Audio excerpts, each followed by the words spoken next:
Hey, this is Riddle. Welcome back to my video blogs. Today we're going to cover what I call poor man's mulch.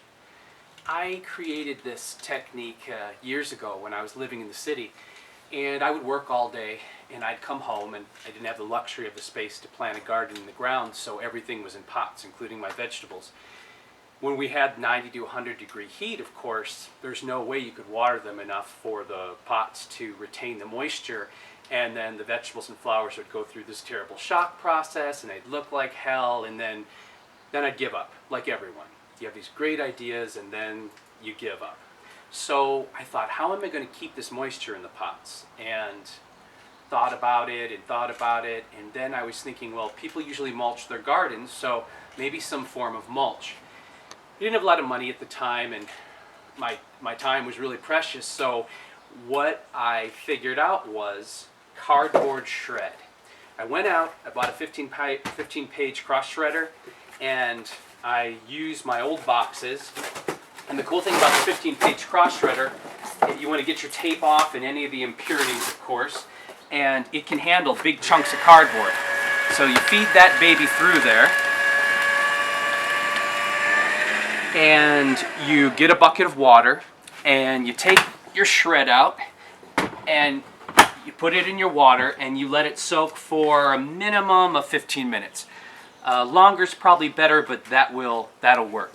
And the cool thing about the shred is when you get it piled into your pots, it actually looks really attractive too. I've shown a lot of people, I'm like, hey, look at this, what do you think this is? They're like, oh, is it some kind of moss?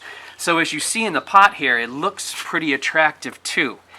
The second great thing is, this was piled on yesterday. We've had 90 plus heat, and you can see how moist it still is.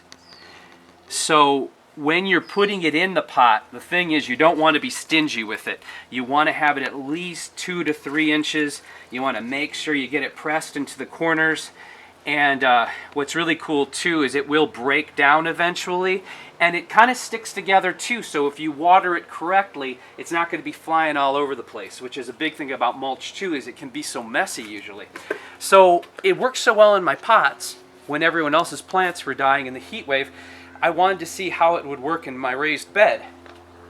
Because the raised bed is higher, some days it'll require 2 or 3 waterings, which just isn't realistic, especially now that we're in a drought. So here's my peppers. They look great, they're nice and tall, they're just starting to fruit. Underneath here you can see where I've used the shred. Now, even though it looks dry on top, if we just move the shred a little bit, you can see how moist it is underneath. So I literally have reduced my watering from 2 times a day to probably, I'd say, every 3 days. And you can see how generously it's been piled up in here.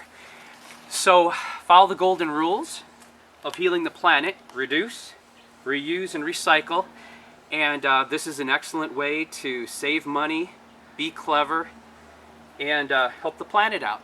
So feel free to email me any comments or questions, and I hope this works as well for you as it's worked for me.